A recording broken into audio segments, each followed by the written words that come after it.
الحمد للہ وکفی والصلاة والسلام علی عباده الذین اصطفى خصوصا علی افضلهم وخاتم النبیین محمد الامین وعلی آلہ وصحبہ اجمعین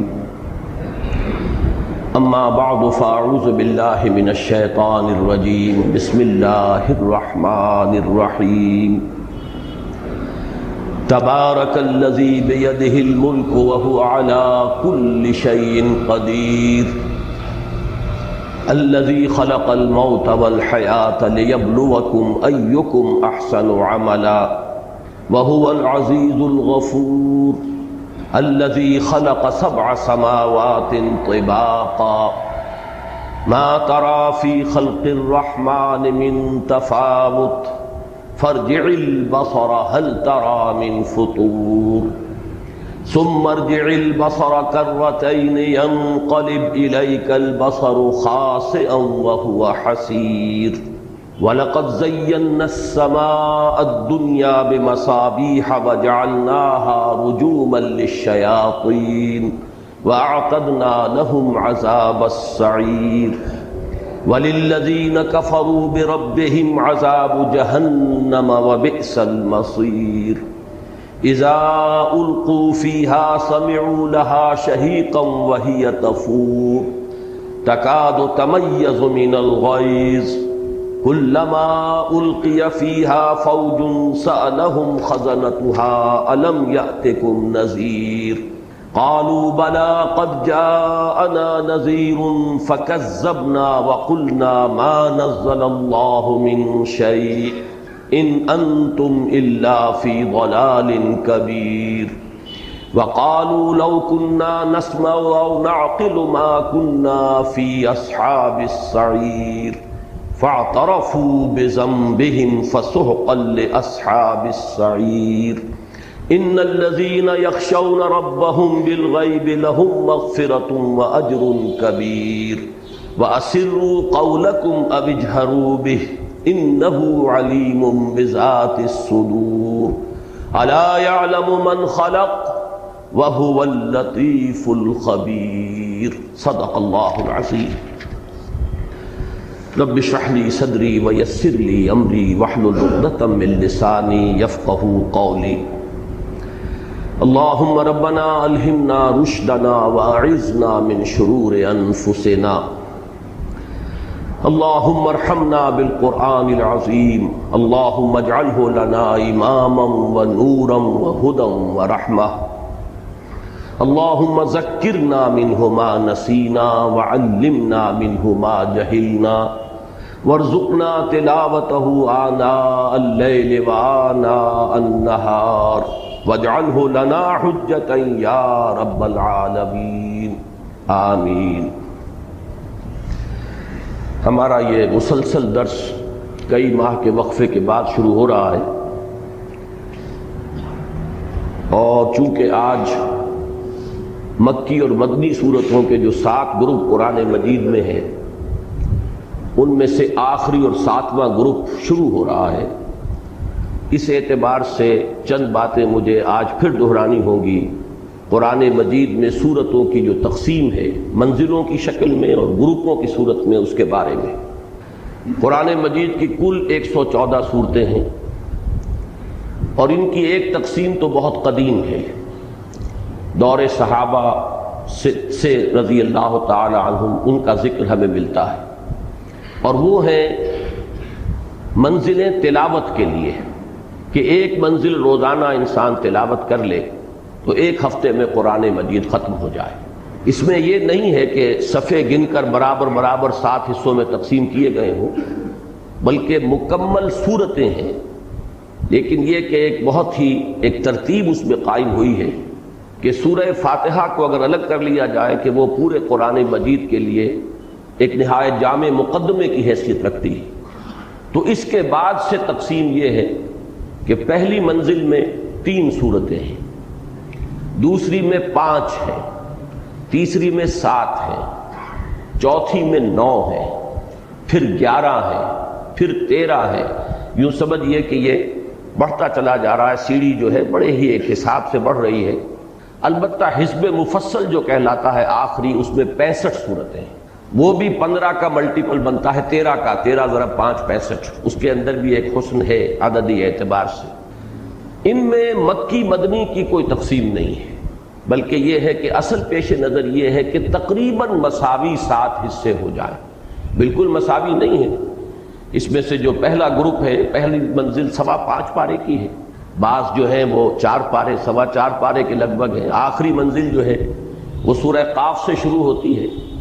اور یہ آپ کے علم میں ہے کہ 26ویں پارے میں سورہ قاف ہے، 27 28 29 30 تقریباً 4.25 پارے اس کے بنیں گے، تو بالکل برابر نہیں ہے، البتہ تقریباً مساوی 7 حصے۔ یہ 7 منزلیں جو ہیں، اور ان کو 7 احزاب بھی کہتے ہیں، جیسا کہ میں عرض کر چکا ہوں یہ قدیم ہے، ان کا ذکر آپ کو دور صحابہ سے مل جائے۔ البتہ بازی قریب میں نظم قرآن کے ضمن میں جو خاص ایک غور و فکر مولانا حمید الدین فراہی رحمۃ اللہ علیہ سے جس کا آغاز ہوا، اور اس میں یقیناً کچھ پیش قدمی ہوئی ہے اور آگے بڑھے ہیں مولانا امین حسن اصلاحی، تو اگرچہ مولانا اصلاحی کی بہت سی تفسیری آراء سے بھی حد اختلاف ہے، خاص طور پر حد رجم کے بارے میں جو رائے انہوں نے ظاہر کی ہے اس کی بنا پر تو شدید صدمہ بھی ہے، اور محسوس ایسا ہوتا ہے کہ وہ کم سے کم اس معاملے میں منکرین حدیث اور منکرین سنت کی صف میں جا کر کھڑے ہو گئے۔ تاہم اس کے یہ معنی نہیں ہے کہ ان کی کوئی خدمت نہیں ہے اور تفسیر قرآن کے ضمن میں اور بالخصوص تدبر قرآن کے ضمن میں انہوں نے کوئی کام نہیں کیا ہے۔ تو مولانا فراہی نے جو نظم قرآن کا تصور پیش کیا اس سے ایک قدم آگے بڑھے ہیں مولانا اصلاحی، اور میرے علم میں نہیں ہے کہ ان سے پہلے کسی نے اس حقیقت کی نشاندہی کی ہو، واللہ عالم، کہ جس طرح قرآن مجید کی یہ 7 منزلیں تلاوت کی ہیں، ایسے ہی 7 گروپ ہیں، اور یہ معنوی تقسیم ہے کہ ان میں سے ہر گروپ کا آغاز ہوتا ہے 1 یا 1 سے زائد مکی صورتوں سے، اور اختتام ہوتا ہے 1 یا 1 سے زائد مدنی صورتوں پر۔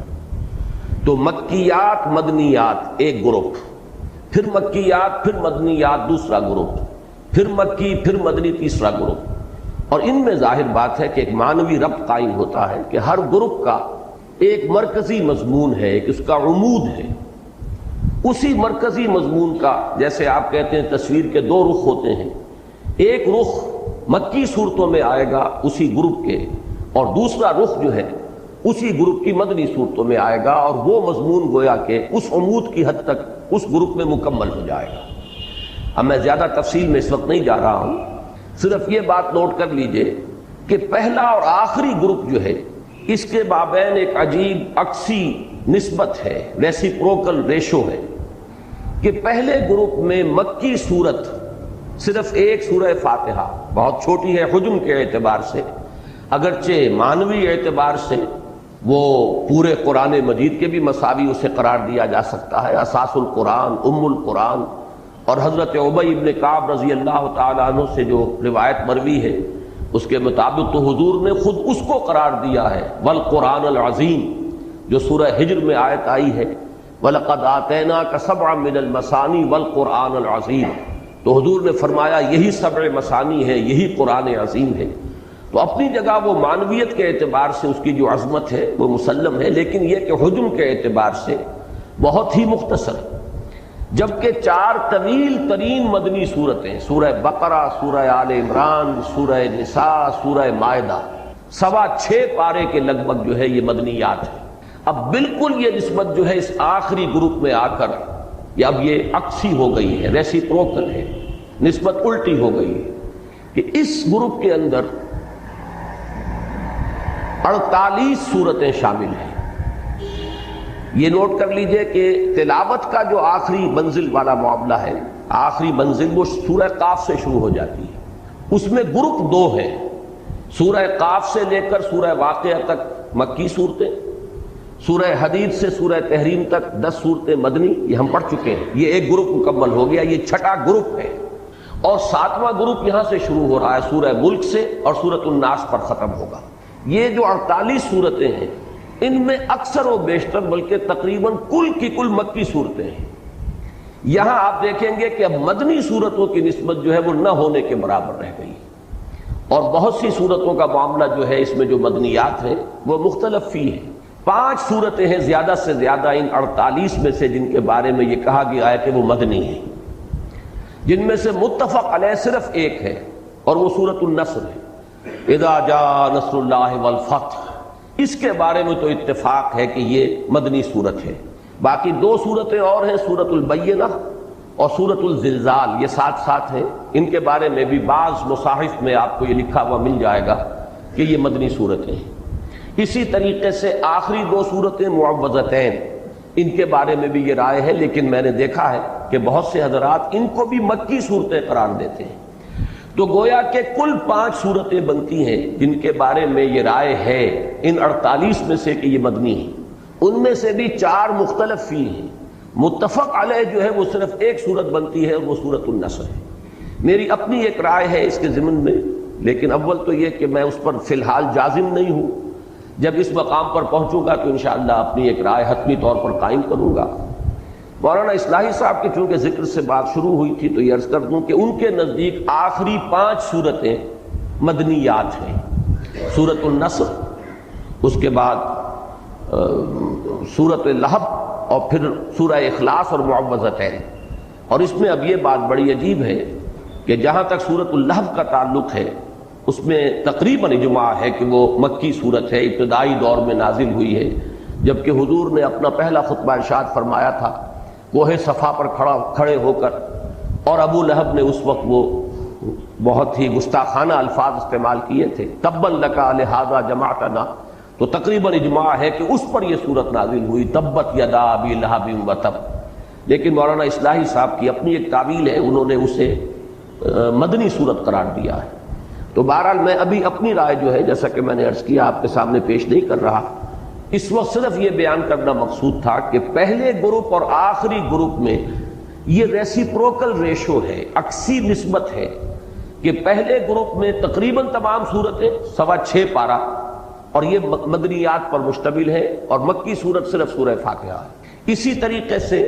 آخری جو یہ گروپ ہے سورہ ملک سے سورۃ الناس تک، اگرچہ تعداد اس میں سب سے زیادہ ہے سورتوں کی، 48 صورتیں ہیں، لیکن ان میں معدود چند یہ مدنی ہے اور اکثر و بیشتر مکی صورتیں ہیں۔ یہ جو آخری 2 گروپ ہیں سورہ قاف سے لے کر اور سورہ تحریم تک 6واں گروپ، اور سورۃ الملک سے لے کر اور سورۃ الناس تک یہ 7واں گروپ، ان دونوں کا مرکزی مضمون ایک ہی ہے اور وہ ہے انذار آخرت، قیامت کی خبر دینا اور متنبع کرنا کہ لوگوں تمہیں مرنے کے بعد معدوم نہیں ہو جانا ہے، موت معدوم ہو جانے کا نام نہیں ہے، بلکہ یہ تو زندگی کی ایک حالت سے دوسری حالت کو منتقل ہونے کا نام ہے۔ موت ایک زندگی کا وقفہ ہے، یعنی آگے بڑھیں گے دم لے کر، اور یہ جو یہاں سے انتقال ہو رہا ہے تو اس کے بعد کی زندگی کے بھی 2 حصے ہیں، ایک برزخی زندگی ہے اور دوسری پھر وہ حیات اخروی ہے بعث بعد الموت کے بعد، اور وہ ہے اصل زندگی، وَإِنَّ الدَّارَ الْآخِرَةَ لَهِيَ الْحَيَوَانُ لَوْ كَانُوا يَعْلَمُونَ۔ اس زندگی کے اعمال کا نتیجہ اس زندگی کے اندر برآمد ہوگا۔ تمہارے لیے کوئی اسکیپ نہیں ہے، کوئی فرار نہیں ہے، کہیں بچ نکلنے کی کوئی صورت نہیں ہے۔ تم ایک امتحان سے دوچار کیے گئے ہو اس حیات دنیاوی میں، اور اس کا نتیجہ یوم القیامہ کو برآمد ہوگا اور لازماً جزا و سزا ہو کر رہے گی۔ جیسے کہ حضور کے ایک ابتدائی خطبے کے الفاظ میں نے بارہا آپ کو سنائے ہیں کہ واللہ لتموتن کما تنامون ثم لتبعثن کما تستيقظون ثم لتحسبن بما تعملون ثم لتجزون بالاحسان احسانا وبالسوء سوءا وانها لجنۃ ابدا او لنار ابدا، کہ خدا کی قسم تم سب پر موت وارد ہوگی جیسے کہ روزانہ رات کو تم سو جاتے ہو، پھر تمہیں لازماً اٹھا لیا جائے گا جیسے کہ روزانہ صبح کو بیدار ہو جاتے ہو، پھر لازماً تمہارا حساب کتاب ہوگا، محاسبہ ہوگا، پھر لازماً تمہیں بدلہ ملے گا، اور وہ بدلہ کیا ہوگا؟ بھلائی کا بھلا بدلہ، برائی کی بری سزا، اور وہ کیا ہے؟ وَإِنَّهَا لَجَنَّةٌ أَبَدًا أَوْ لَنَارٌ أَبَدًا، یا وہ جنت ہے ہمیشہ ہمیش کے لیے، اور یا وہ پھر آگ ہے ہمیشہ ہمیش کے لیے، جہنم ہے ہمیشہ ہمیش کے لیے۔ یہ ہے اصل میں کہ جو ان صورتوں کا بالخصوص اس کی جو مکیات ہیں ان کا مرکزی مضمون ہے۔ اس میں خاص طور پر وہ انداز جو ہے جو اب ہم اس آخری گروپ میں دیکھیں گے وہ ہے چونکا دینے والا انداز. ایسا انداز ہے کہ جیسے ایک ایسی بات کہی جا رہی ہو کہ جو لوگوں کے ذہن سے بالکل ہی جس سے ذہول ہو چکا تھا، ذہن سے دور ہو چکی تھی، اور جس سے کہ اچانک ایک چہمے گوئی شروع ہو گئی. چنانچہ یہ تیسری سورت جو آئے گی اس 29ویں پارے میں، الحاقہ ملحاقہ وما ادراک ملحاقہ. اب یہ انداز جو ہے پھر آخری پارے میں آپ کو ملے گا یہی انداز، القارعہ ملقارعہ وما ادراک ملقارعہ. یہ انداز جو ہے اس سوتوں کو جگانے کا انداز ہے، نیند کے ماتوں کو بیدار کرنے کا انداز ہے، جھنجھوڑنے کا انداز ہے، یہ سوچیں غور کریں. اسی طریقے سے سورۃ القارعہ کے بعد جو آئی، الہاکم التکاثر حتی زرتم المقابر کلا سوف تعلمون ثم کلا سوف تعلمون. اصل حقیقت تم پر منکشف ہو جائے گی، تم اس وقت اسے نظر انداز کیے چلے جا رہے ہو، تم اس کے بارے میں کچھ غور کرنے کے لیے بھی تیار نہیں. یہی انداز جو ہے، عما یتساءلون عن النبأ العظیم الذی ہم فیہ مختلفون کلا سیعلمون ثم کلا سیعلمون. یہ انداز جو ہے ان صورتوں کا یہ نمایاں ہے بہت اکثر و بیشتر میں. اگرچہ بعض دوسری صورتوں کے اندر بہت دوسرے حکیمانہ اور فلسفیانہ مضامین بھی ہیں، لیکن بحیثیت مجموعی جو ہے اس گروپ میں خاص طور پر یہ انذار جو ہے وہ چونکانے کے انداز میں ہے، جس کے بارے میں کہ مولانا حالی کی وہ تعبیر بالکل صحیح ہے کہ وہ بجلی کا کڑکا تھا یا صوت ہادی، عرب کی زمین جس نے ساری ہلا دی، جس کے نتیجے میں چاہے لوگوں نے مانا چاہے نہیں مانا لیکن ایک چہمے گوئی شروع ہو گئی. یہ کیا بات کہہ رہے ہیں، یہ کیا خبر دے رہے ہیں. کسی نے کہا ہے ہاتھ لما توعدون، یہ انہونی بات ہے، نہیں ہو سکتی، ناممکن ہے. جب ہم مر جائیں گے، گل سڑ جائیں گے، عظاما نخرہ، ہڈیاں بھی ہماری جو ہیں وہ گل سڑ جائیں گی تو پھر دوبارہ اٹھا لیا جائے گا. یہ بات سمجھ میں آنے والی نہیں. تو چاہے کسی نے مانا چاہے نہیں مانا، لیکن یوں سمجھیے کہ ایک بحث شروع ہو گئی، ایک گفتگو شروع ہو گئی. وہ شروع کر دینا کا ادھر حقیقت یہ انداز ہے کہ جو ان صورتوں کے اندر جو ہے اکثر و بیشتر میں آپ کو ملے گا. بس اس تمہید کے بعد سورۃ الملک جس کا ہم آج آغاز کر رہے ہیں، اس کے بارے میں جان لیجئے کہ اس سورہ مبارکہ کی بھی فضائل میں بہت سے روایات موجود ہیں اور اس کی ایک خصوصی اہمیت ہے. یہ سورت بھی اوراد میں سے ہے، یعنی ورد جس کو بنایا جائے اور اس کو پڑھنا جو ہے اس کے اندر بہت سے منفعت مضمر ہے. اور یہ سورت بھی جیسے کہ سابقہ گروپ کی پہلی مکی سورت سے سورہ قاف، یہ بھی اسی جامعیت کی حامل ہے. اس میں قرآن مجید کے فلسفہ اور حکمت کے بھی بہت اہم مضامین آئے ہیں. پھر یہ کہ ایمانیات ثلاثہ، توحید، عظمت خداوندی، اللہ تعالیٰ کی جلالت شان، اسی طریقے سے معاد، بعث بعد الموت، جنت اور دوزخ کا ذکر، اسی طریقے سے نبوت کا ذکر، رسالت کا ذکر، اور پھر یہ کہ استدلال آفاق و انفس سے. یہ ان تمام مضامین کے اوپر یہ سورہ مبارکہ بہت جامع ہے. اور جیسا کہ میں نے عرض کیا کہ اس میں بعض آیات بڑی اہمیت کی حامل ہے، ایک تو حکمت اور فلسفے کے اعتبار سے اور ایک نفسیات انسانی کے اعتبار سے. بہرحال اب ہم اللہ کا نام لے کر اس سورہ مبارکہ کا ہم تسلسل کے ساتھ مطالعہ شروع کر رہے ہیں. تبارک الذی بیدہ الملک، پہلا لفظ جو ہے تبارکہ بہت بابرکت ہے. ایک تو یہ تفاعلہ، یہ جو وزن ہے اس میں مبالغے کا مفہوم ہے، بہت بابرکت. لیکن برکت کا مفہوم کیا ہے؟ یہ تبارکہ کا لفظ قرآن مجید میں اللہ تعالیٰ کی شان میں 9 مقامات پر آیا ہے، اور ان میں سے یہ نوٹ کیجئے کہ 3 مقامات صرف ایک سورۃ الفرقان میں ہے. اس کا بھی آغاز ہوا ہے تبارک الذی نزل الفرقان علی عبدہ لیکون للعالمین نذیرا.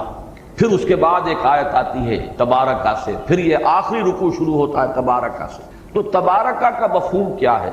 اس کا جو مادہ ہے برکن، اس کو کہتے ہیں جو اونٹ کا سینہ ہے. اور جب اونٹ بیٹھتا ہے تو آپ نے دیکھا ہوگا کہ اس کا سینہ زمین پر ٹکتا ہے، اور اس جگہ پر بھی جیسے تو ایک کوہان ہے اس کے اوپر، لیکن وہاں بھی ایک ایسا پیڈ بنا ہوا ہوتا ہے بہت مضبوط کہ جب وہ گویا کہ ٹک گیا تو اب اونٹ پورے طور پر زمین پر متمکن ہو گیا ہے اور وہ پورے اطمینان کے ساتھ بیٹھ گیا ہے.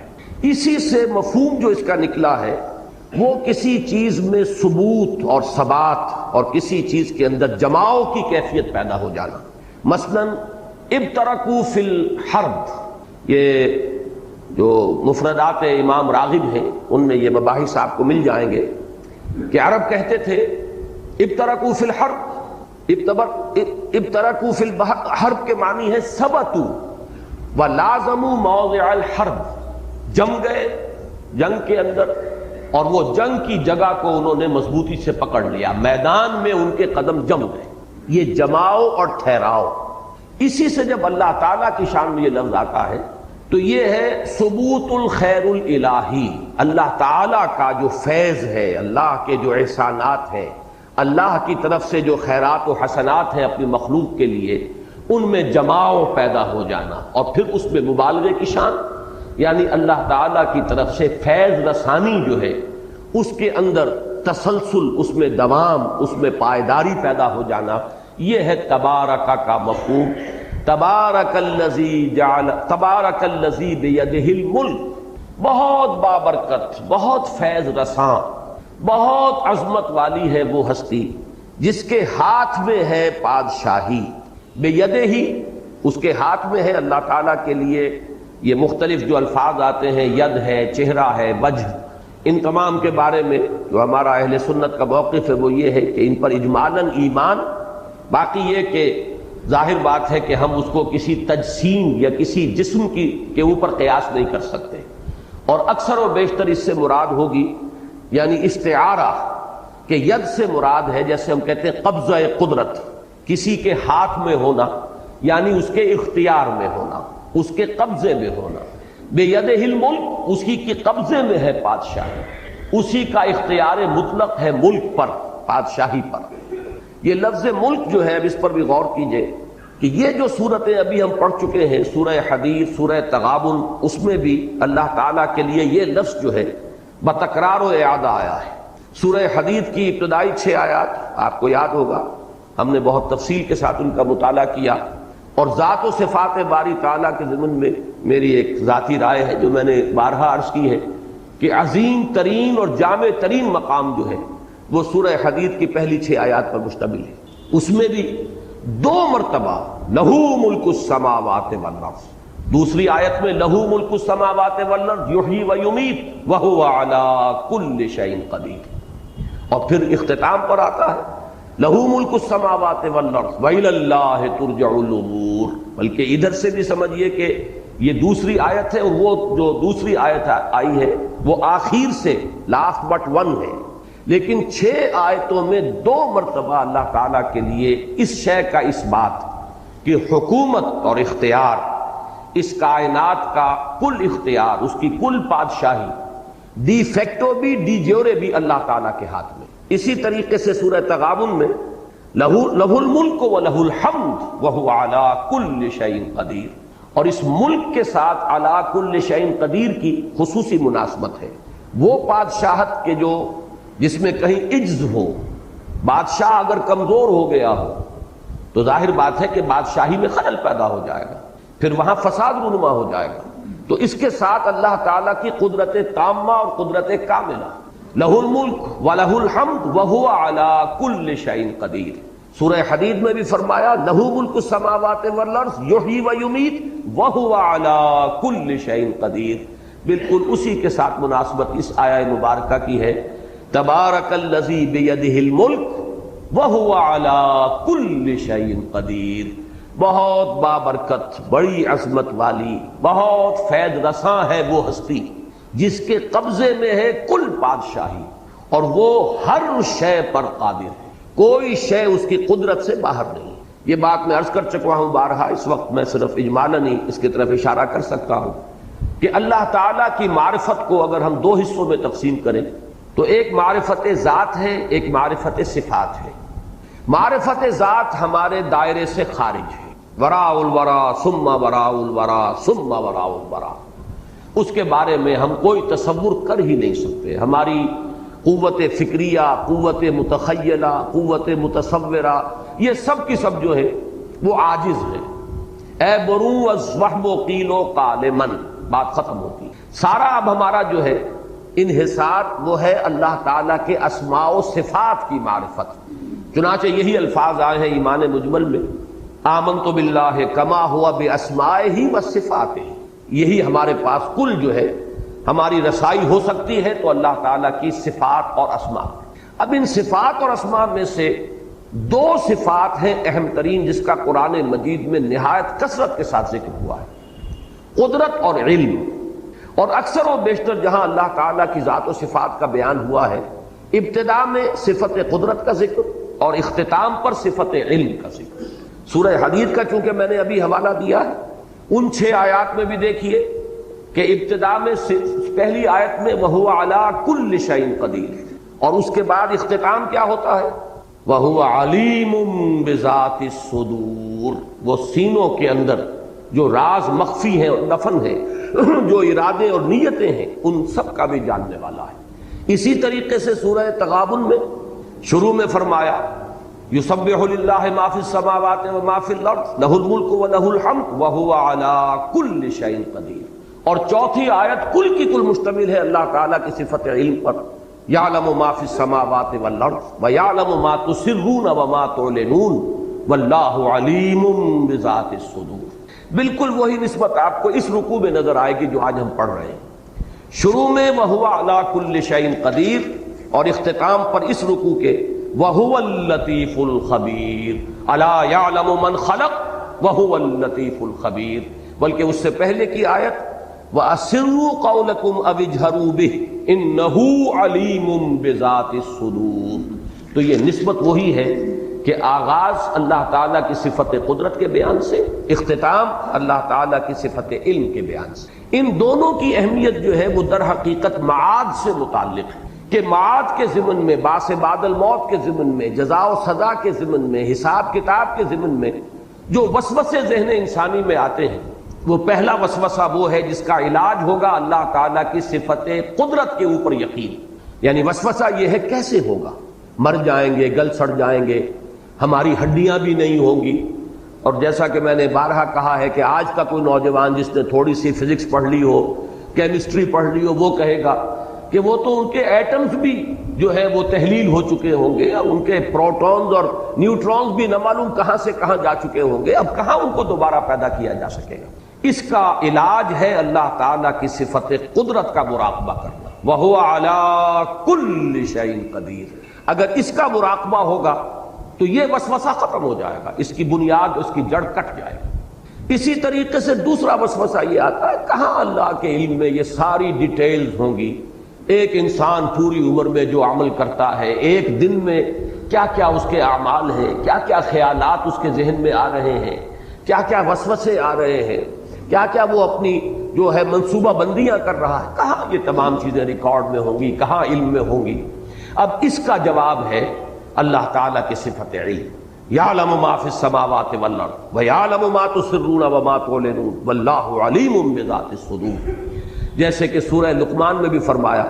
حضرت لقمان کی جو نصیحت تھی اپنے بیٹے کو کہ یا بنی انہا ان تک مثقال حبۃ من خردل فتکن فی صخرۃ او فی السماوات او فی الارض یأت بها اللہ ان اللہ لطیف خبیر۔ تو اللہ تعالیٰ نہایت باریک بین ہے، باخبر ہے، کوئی شے اس کے علم سے باہر نہیں ہے، ہر شے اس کے علم میں ہے۔ جیسے ایک جگہ فرمایا ولا رطب ولا یابس، نہ کوئی تر ہے شے نہ کوئی خشک ہے مگر اس کے علم میں ہے، یہاں تک کہ کوئی پتا درخت سے نہیں گرتا، کوئی ظلمات البر والبحر کے اندر کوئی شے نہیں ہے کہ جو گرتی ہو یا حرکت کرتی ہو مگر اس کے علم میں ہے۔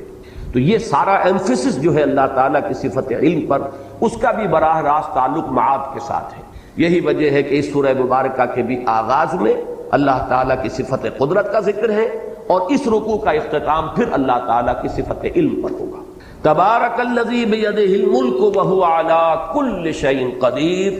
الذی خلق الموت والحیاۃ لیبلوکم ایکم احسن عملا۔ میں نے تمہید میں جو 2 مرتبہ الفاظ کہے کہ اس سورہ مبارکہ میں فلسفہ اور حکمت قرآنی کے بہت اہم بعض مضامین ہیں، تو یہ دوسری آیت جو ہے یہ در حقیقت فلسفے سے اور حکمت قرآنی سے بہت گہری نسبت رکھنے والی ہے، اس لیے کہ زندگی کا معال کیا ہے، یہ زندگی کی حقیقت کیا ہے، پہلی بات یہ ہے۔ زندگی کا آغاز و اختتام کیا ہے، پھر یہ کہ یہ زندگی جو ہمارے نزدیک گویا کہ اکثر و بیشتر ہم زندگی اسی کو قرار دے دیتے ہیں، اس زندگی کا مقصد کیا ہے، اس کی اصل غرض و غایت کیا ہے؟ تو یہ ہے اصل میں وہ بنیادی فکر سے متعلق اور فلسفے سے متعلق مسائل کہ جن کو اس آیہ مبارکہ کے اندر ڈیل کیا گیا۔ پہلی چیز جو بڑی اہم ہے، هو الذی خلق الموت والحیات، جس نے پیدا کیا، تخلیق فرمایا ہے موت کو بھی اور حیات کو بھی۔ اب یہاں پر جہاں تک حیات کا ہمارا تاثر ہے، تصور ہے، وہ تو یہ ہے کہ یہ ایک مثبت وجودی حقیقت ہے، لیکن موت کے بارے میں ایک مغالطہ ذہنوں میں بیٹھا ہوا ہے۔ بالعموم اس کا بارے میں ذہنوں میں یہ خیال ہے کہ موت معدوم ہو جانے کا نام ہے۔ چنانچہ بعض جگہ پر تو آپ اکثر و بیشتر تراجم میں بھی دیکھیں گے کہ جیسے قرآن مجید میں سورہ بقرہ کے 3 رکوع میں جو آیت آئی، کیف تکفرون باللہ وکنتم امواتا فاحیاکم ثم یمیتکم ثم یحییکم، وہاں بھی آپ دیکھیں گے کہ موت مقدم، حیات اس کے بعد۔ لیکن یہ کہ اس موت کے بارے میں اکثر لوگوں کا مغالطہ ہے کہ گویا کہ معدوم کے معنی میں ہم اسے لے رہے ہیں کہ تم معدوم تھے پھر تمہیں اللہ نے زندہ کیا ہے۔ تو یہاں چونکہ اس موضوع پر کئی مرتبہ گفتگو ہو چکی ہے، لیکن میں اس جگہ توجہ دلا رہا ہوں، خلق الموت والحیات، موت بھی در حقیقت مخلوق ہے، یہ ایک مثبت حقیقت ہے جس پر کہ تخلیق کا عمل گزرا ہے، یہ موضوع ہے عمل تخلیق کا، یہ ایک مثبت وجودی حقیقت ہے۔ موت در حقیقت معدوم ہونے کا نام نہیں ہے، اس لیے کہ عدم پر تخلیق کا اطلاق نہیں ہو سکتا۔ عدم کو پیدا کیا کیسے جائے گا؟ عدم تو در حقیقت جو ہے وہ تخلیق کے بالکل منافی ہو جائے گی، ضد ہو جائے گی۔ لہذا جیسے زندگی ایک مثبت حقیقت ہے جس پر کہ لفظ تخلیق کا اطلاق ہو رہا ہے، ایسے ہی موت بھی ایک مثبت وجودی حقیقت ہے جس پر کہ عمل تخلیق کا اطلاق ہو رہا ہے۔ خلق الموت والحیات لیبلوکم ایکم احسن عملا۔ اب اس میں دیکھیے کہ جہاں تک اس موت کا تعلق ہے جو ہماری اس زندگی کے بعد آنے والی ہے، اس کے بارے میں تو ہمیں یقین کے ساتھ معلوم ہے کہ وہ معدوم ہونے کی بات نہیں، وہ تو ہمارے ایمان کے بنیادی آرٹیکلز آف فیتھ جنہیں کہا جائے گا اس میں شامل ہے۔ اس لیے کہ موت معدوم ہونے کا نام نہیں ہے، بلکہ موت تو در حقیقت ایک کیفیت سے دوسری کیفیت کو منتقل ہونے کا نام ہے۔ آخری جو بھی ہمارا اس حصہ ہے زندگی کا، وہ حیات اخروی، وہ تو سب سے بڑی حقیقت ہے، سب سے بڑی زندگی ہی وہ ہے، لیکن یہ درمیانی وقفہ بھی معدوم ہونے کا نام نہیں ہے، بلکہ جیسا کہ آپ کو معلوم ہے عالم برزخ میں بھی ایک نوع کی زندگی ہے، حیات برزخی ہے۔ اس حیات برزخی کے اندر بھی انسان پر کیفیات وارد ہوں گی، جیسے کہ مشہور ہمارے ہاں اصطلاح ہے عذاب قبر، تو صرف عذاب قبر کا معاملہ نہیں ہے بلکہ ثواب قبر کا معاملہ بھی ہے۔ اس لیے کہ صحیح احادیث میں یہ موجود ہے کہ قبر جو ہے یا جنت کے باغیچوں میں سے ایک باغیچہ ہے اور یا دوزخ کے گڑھوں میں سے ایک گڑھا ہے۔ تو معلوم ہوا کہ یہ برزخ کا دور جو ہے یہ بھی معدوم ہو جانے کا نام نہیں ہے بہرحال، اور اس کے بعد جو اصل زندگی شروع ہوگی وہ تو ابدی زندگی ہے، اور حقیقت میں تو وہی اس قابل ہے کہ اسے زندگی قرار دیا جائے۔ وَإِنَّ الدَّارَ الْآخِرَةَ لَهِيَ الْحَيَوَانُ لَوْ كَانُوا يَعْلَمُونَ، یقیناً وہ پچھلا گھر اور پچھلی زندگی جو ہے اصل زندگی تو ہے ہی وہ، کاش کہ انہیں معلوم ہوتا۔ البتہ یہ جہاں تک دو حیاتیں ہیں، حیات دنیاوی، حیات اخروی، اور ان کے درمیان میں یہ حیات برزخی، یہ تو تین چیزیں وہ ہیں کہ جو قرآن مجید سے ابتدائی تعارف رکھنے والا شخص بھی جانتا ہے، اور ہر مسلمان کے وہ ایمان کے لازمی اجزاء میں شامل ہے۔ لیکن ایک حیات اس سے پہلے ہے، ایک موت اس سے پہلے آ چکی ہے۔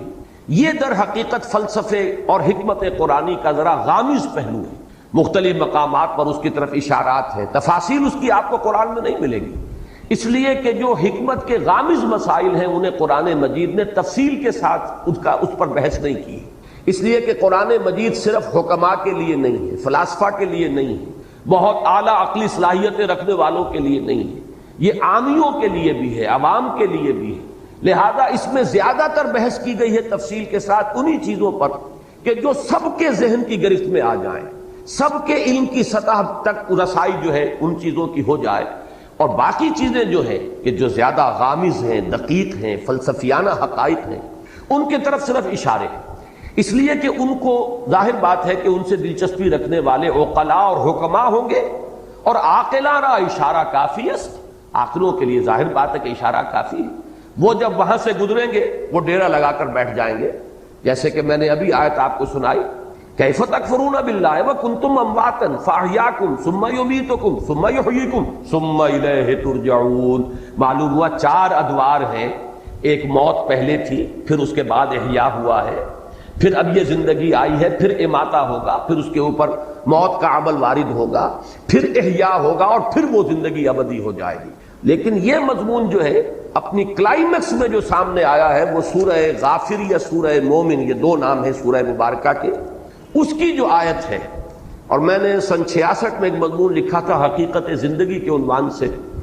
جو پہلے ہفت روزہ الاعتصام میں چھپا، پھر میثاق میں چھپا، پھر حکمت قرآن میں چھپا۔ میں بار بار، چونکہ وہ میری بہت ہی محبوب تحریروں میں سے ہے، پہلی مرتبہ اس میں نے اس آیت مبارکہ کی طرف اشارہ کیا، اور مولانا عبدالغفار حسن صاحب کا مدینہ میں اس وقت تھے، مدینہ منورہ میں یونیورسٹی میں پڑھاتے تھے، وہاں سے مجھے خط آیا کہ یہ پہلی مرتبہ تم نے اشارہ کیا ہے، اور ایک بہت بڑی علمی حقیقت ہے کہ جو ہاتھ آئی ہے۔ ان کا وہ تحسین کا خط میں نے شائع بھی کیا تھا میثاق میں، وہ آیہ مبارکہ جس میں صراحت کے ساتھ 2 اماتے اور 2 احیا، اہل جہنم کی فریاد آئی ہے ان الفاظ میں کہ وہ جہنمی اللہ تعالیٰ سے فریاد کریں گے، ربنا امتنا اثنتین واحییتنا اثنتین فاعترفنا بذنوبنا فہل الی خروج من سبیل۔ اے رب ہمارے، تو نے ہمیں 2 مرتبہ مارا اور 2 مرتبہ جلایا۔ یہاں خاص طور پر جو نوٹ کرنے کی بات ہے وہ ہے احیاء کے معنی زندہ کرنا، اماتہ کے معنی مارنا۔ کسی شے کو مارنے کا مطلب یہ کہ پہلے وہ زندہ تھی، تب اس پر اماتہ ہوگا نا، اور اس کے بعد پھر وہ مردہ سے اس کو زندہ کیا جا رہا ہے۔ اور وہاں بھی آپ دیکھ رہے ہیں جیسے یہاں ہے خلق الموت والحیات، موت کو مقدم رکھا گیا ہے حیات پر، اسی طرح وہاں کنتم امواتا فاحیاکم ثم یمیتکم ثم یحییکم، دونوں مرتبہ موت مقدم ہے حیات پر۔ اور اسی طرح اس آیہ مبارکہ میں ربنا امتنا اثنتین واحییتنا اثنتین فاعترفنا بذنوبنا فہل الی خروج من سبیل، رب ہمارے تو نے ہمیں 2 مرتبہ مارا اور 2 مرتبہ زندہ کیا، تو اب ہم نے اپنے گناہوں کا اعتراف کر لیا۔ یہ اس رکوع میں بھی وہ لفظ آیا ہے فاعترفوا بذنبہم، تو انہوں نے اعتراف کر لیا، وہ اعتراف کر لیں گے اپنے گناہ کا۔ وہاں بھی فرمایا گیا ہم نے اعتراف کر لیا اپنے گناہوں کا، فہل الی خروج من سبیل، اب یہاں سے نکلنے کے لیے بھی کوئی راستہ ہے، کوئی شکل ہے؟ یعنی اگر 4-5 ہم پر مراحل آ چکے ہیں تو پروردگار ایک مرحلہ اور، یعنی جب اس طریقے سے 2 مرتبہ اماتہ ہو چکا، 2 مرتبہ احیا ہو چکا، تو پھر یہ کہ کوئی ایک اور شکل ہو جائے، کوئی اور مہلت مل جائے۔ گویا کہ دلیل کے طور پر فہل الی خروج من سبیل کی جو استدعا ہے اس کی دلیل کے طور پر یہ لایا گیا، تو نے 2 مرتبہ ہمیں مارا، 2 مرتبہ جلایا، تو اب ایک مرتبہ اور ہمیں موقع عنایت ہو جائے۔ اب میں نے ابھی ایک لفظ کہا تھا، شاید آپ چونکے ہوں، کہ در حقیقت یہ 4 نہیں 5 ادوار ہے، اس لیے کہ پہلے اماتے سے پہلے ایک زندگی ہے، تبھی تو اماتہ ہوگا۔ تو حیات اولا، پھر اماتہ اولا ہوا ہے، پہلی موت ہوئی ہے، پھر احیاء اولا، یہ دوسری زندگی ہوئی، پھر اماتہ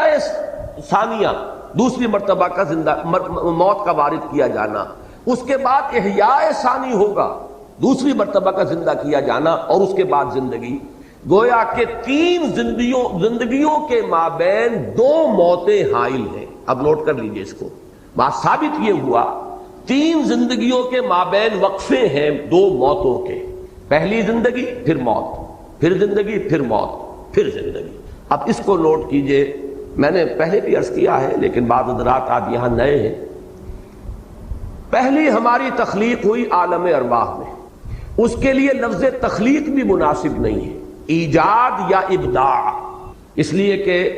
حجت اللہ البالغہ جو بڑی مشہور معروف اور بڑی مارکۃ الآراء تصنیف ہے امام الہند شاہ ولی اللہ دہلوی رحمۃ اللہ علیہ کی،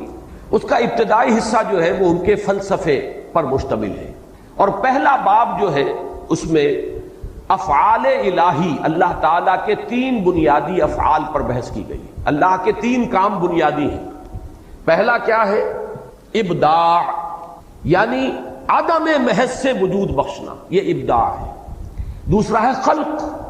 خلق یہ ہے کہ کسی شے سے کوئی شے بنا دینا، یہ خلق ہے۔ اور تیسرے تدبیر، یدبر الامر من السماء الی الارض، اللہ تعالیٰ کے تمام افعال جو ہیں وہ ان تین کیٹیگریز کے اندر فال کریں گے۔ تین بڑی بڑی کیٹیگریز ہیں کہ اللہ کے تمام افعال وہ ان کے منقسم ہو جائیں گے۔ ابداع، عدم محض سے وجود بخشنا، اسی لیے میں نے کہا کہ اس کو ایجاد کہا جائے یا ابداع کہا جائے یہ صحیح لفظ ہوگا، خلق نہیں، اس لیے کہ خلق کے لفظ کا اطلاق ہوتا ہے کسی شے سے کوئی شے بنانا۔ آپ نے پڑھا ہے خلق الانسان من صلصال کالفخار، پیدا کیا انسان کو، بنایا انسان کو مٹی سے، کھنکتی ہوئی مٹی، سوکھی ہوئی، سوکھا گارا جو سوکھ کر کھنکنے لگا ہے۔ وخلق الجان من مارج من نار،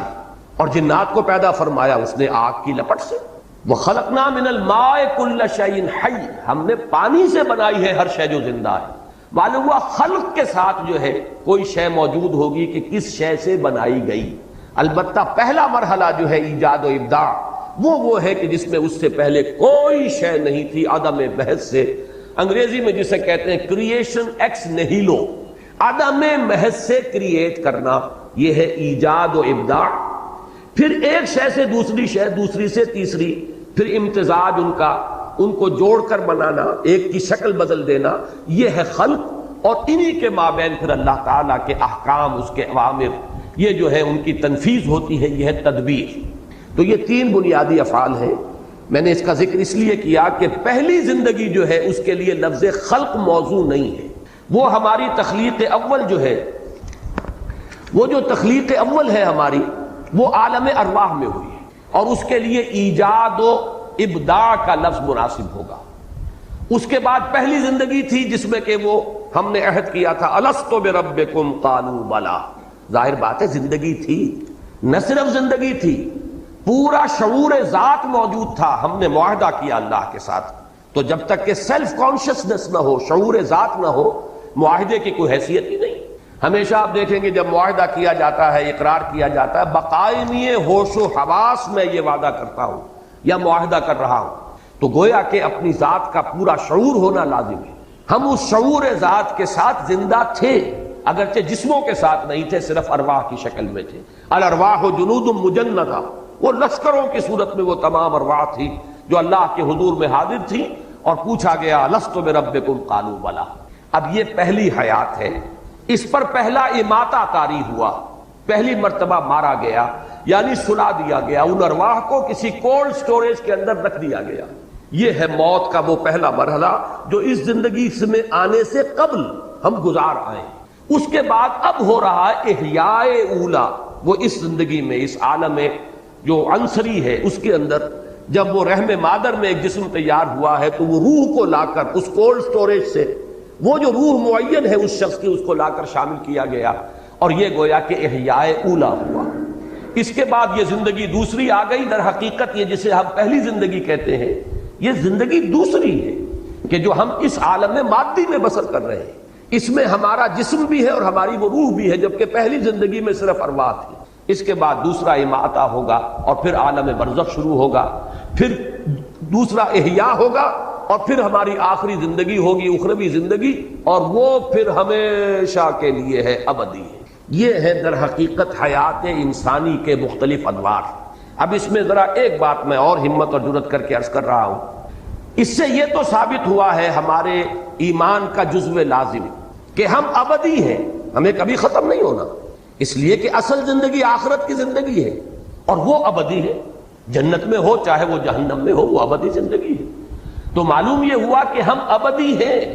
البتہ اسی کا ایک اور غامض پہلو یہ ہے کہ ہم ازلی بھی ہیں، ہمیشہ سے ہیں۔ اب یہ ذرا بات آپ کو چونکانے کے لیے میں کہہ رہا ہوں، اس لیے کہ ہم علم خداوندی میں ہمیشہ سے ہیں۔ میرا جو بھی وجود ہے، میرا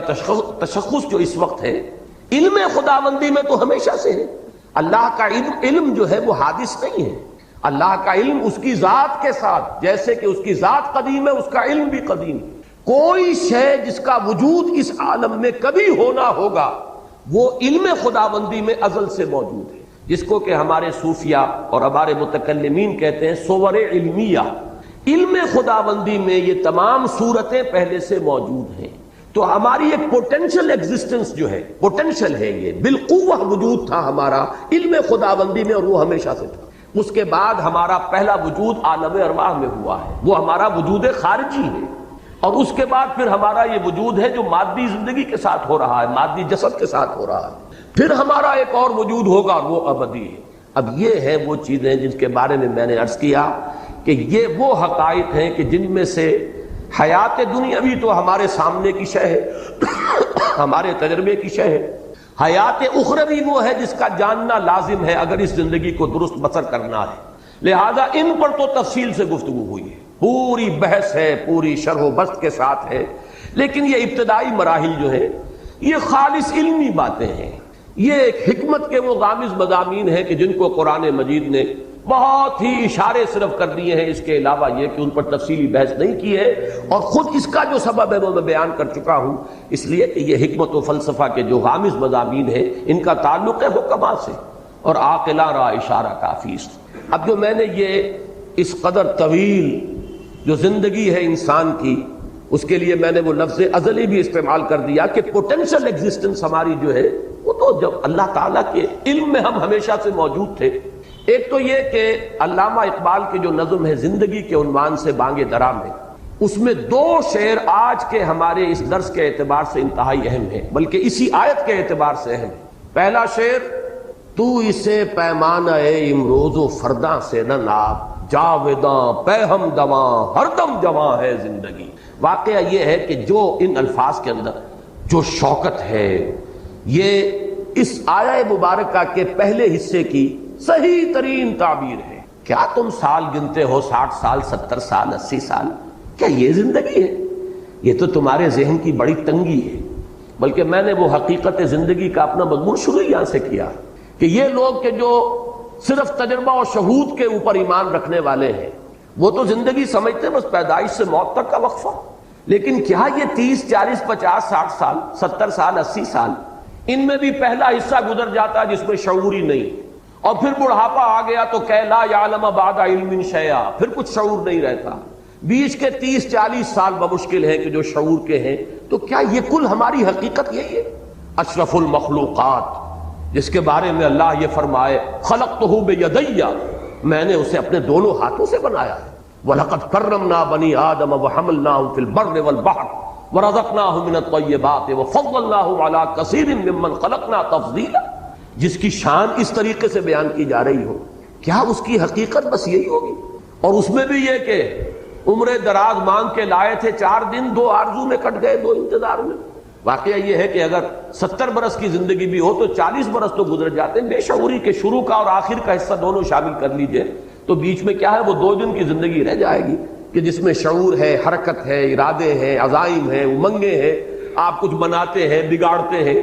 کچھ کوئی چیز جو ہے وہ آپ کی زندگی کا جو اصل کہنا پروڈکٹیو پیریڈ ہے وہ تو وہی ہے۔ تو زندگی یہ نہیں ہے، یہ زندگی بہت طویل عمل ہے۔ تو اسے پیمانہ امروز و فردا سے نہ ناپ، جاویداں پہ ہم دواں ہر دم جواں ہے زندگی۔ اب یہ جو جاویداں پہ ہم دواں ہر دم جواں ہے زندگی، ظاہر بات ہے کہ ان حقائق کو کما حق ہو تو ان کی تعبیر ممکن ہی نہیں ہے، بس الفاظ آئیں کہ جس سے کچھ تاثر مل جائے۔ اور میں نے آج جو بات عرض کی ہے اسے پھر نوٹ کر لیجئے کہ اس میں ایک حصہ تو ہمارے ایمان کا جزو لازم ہے، یعنی ابدیت، ہمیشہ کا وجود ہے ہمارا، اسے ختم نہیں ہونا ہے۔ وہ جنت میں ہے یا دوزخ میں ہے، اس لیے کہ ابدا خالدین فیہا ابدا، جہنمیوں کے لیے بھی آیا ہے، اور خالدین فیہا ابدا اہل جنت کے لیے تو بے شمار جگہ پر آیا ہے۔ تو معلوم یہ ہوا کہ ہمارا وجود ابدی ہے۔ البتہ پہلا حصہ جو ہے اس کے بارے میں عام لوگ تو یہ سمجھتے ہیں کہ ہمارا وجود جو ہے وہ صرف پیدائش سے یا 9 مہینے اور ایڈ کر لیجئے کہ جو رحم مادر کے ہیں، بس یہاں سے سمجھے گا۔ ایک مادہ پرست کی نگاہ اس سے آگے نہیں جائے گی۔ اس سے آگے چلیے تو قرآن مجید نے ایک حقیقت یہ منکشف کی کہ تم تو ایک اور زندگی پہلے بتا بھی آئے ہو، گزار آئے ہو، ایک زندگی ایک موت تم پر پہلے آ چکی ہے اس عالم مادی کے اندر آنے سے پہلے، اور وہ زندگی جو ہے وہ تھی جس میں کہ قول و قرار ہوا تھا الست بربکم قالوا بلی۔ اور تیسری بات میں نے عرض کی ہے، یہ بہت گہرے فلسفے کی بات ہے کہ در حقیقت اس سے بھی پہلے ہمارا ایک وجود پوٹینشل وجود موجود تھا، علم خداوندی۔ اب اس کے لیے میں علامہ اقبال کا ایک شعر آپ کو سنا رہا ہوں، فارسی کا، فلسفہ اور حکمت کے اعتبار سے بہت اونچا شعر ہے۔ بضمیرت آرمیدم تو بے جوش خود نمائی، بکنار برفگندی در آبدار خضرا۔ اللہ سے خطاب کر رہے ہیں کہ اللہ میں تو تیرے اندر، ضمیر کہتے ہیں کسی کی مخفی حقیقت، اندر کی شے، میں تیرے باطن میں بڑے آرام میں سو رہا تھا، یعنی میں تھا موجود، ایک صور علمیہ کے اعتبار سے میں تیرے علم میں تھا۔ اب تیرے علم میں تھا تو میں تھا، لیکن میں تیرے وجود مطلق میں میرا ایک وجود تھا، بالکل جیسے کہ ایک سی پی کے اندر، یہ ایک مثال آگے دی ہے تشبیہ، سی پی کے اندر موتی موجود ہوتا ہے لیکن سی پی ایک وقت تک بند رہتی ہے، موتی ظاہر نہیں ہوتا۔ بضمیرت آرمیدم تو بجوش خود نمائی، پروردگار تو نے اپنے آپ کو ظاہر کرنے کے لیے تو نے یہ کائنات بنائی، مجھے بھی بنایا۔ یہ جو اگرچہ قرآن مجید میں کوئی نص قطعی کے طور پر یہ مضمون میرے علم کی حد تک نہیں ہے، اور اس حدیث پر بھی محدثین کا تو ظاہر بات ہے کہ اس پر گفتگو ہے اور جرا ہے، لیکن یہ کہ اکثر ہمارے ہاں کے حکماء اور فلسفہ اسے تسلیم کرتے ہیں کہ اللہ تعالیٰ نے یہ کائنات کیوں پیدا کی۔ کنت کنزا مخفیا فاحببت ان اعرف فخلقت الخلق، میں چھپے ہوئے خزانے کے مانند تھا، میرے اندر قوت کا لاوا تھا جو کھول رہا تھا، میرے اندر خلاقی تھی، لیکن یہ کہ اسے پہچاننے والا کوئی نہیں تھا، لہذا میں نے خلق کو پیدا کیا، اس سے میری وہ قوت خلاقی اور میری وہ قوت جو ہے وہ ظاہر ہوئی۔ الباری الخالق المصور، یہ جو اس کی صلاحیتیں تھیں، یہ جو پوٹینشیلٹیز تھی، یہ چھپی ہوئی تھی، مخفی تھی، تخلیق سے وہ ظاہر ہوئی۔ اور پھر اس تخلیق کے بعد ایک ایسی مخلوق پیدا کی گئی جس میں یہ شعور تھا کہ وہ اس کا پورا احساس اور ادراک کر سکے اور معرفت حاصل کر سکے۔ تو معلوم یہ ہوا کہ اللہ تعالیٰ نے اپنے آپ کو ظاہر کرنے کے لیے اور اپنے آپ کو پہچانوانے کے لیے کائنات تخلیق کی، اپنے آپ کو ظاہر کرنے کے لیے کائنات تخلیق فرمائی، اور اپنے آپ کو پہچانوانے کے لیے انسان کو پیدا کی، کہ یہ معرفت کی اس کے اندر صلاحیت تھی کہ اللہ کو پہچانے۔ تو بضمیرت آرمیدم تو بجوش خود نمائی، اپنے آپ کو ظاہر کرنے کے جوش میں تو نے اس کائنات کو بنایا اور مجھے بھی پیدا کیا۔